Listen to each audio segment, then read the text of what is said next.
आपण पाहतो डोंबिवलीतली ही दृश्य आहे। डोंबिवलीमध्ये औद्योगिक प्रदूषणाचा परिणाम पुन्हा एकदा स्पष्टपणे समोर आलेला आहे।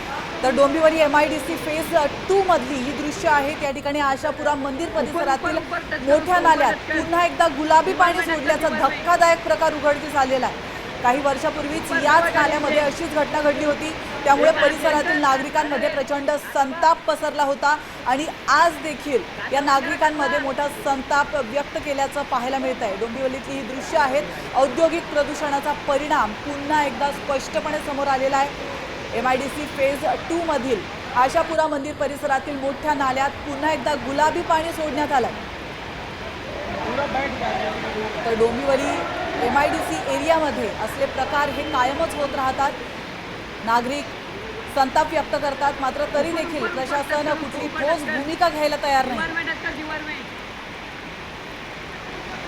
डोंबिवलीमध्ये मानव निर्मित प्रदूषणाचा कहर आपण पाहतोय।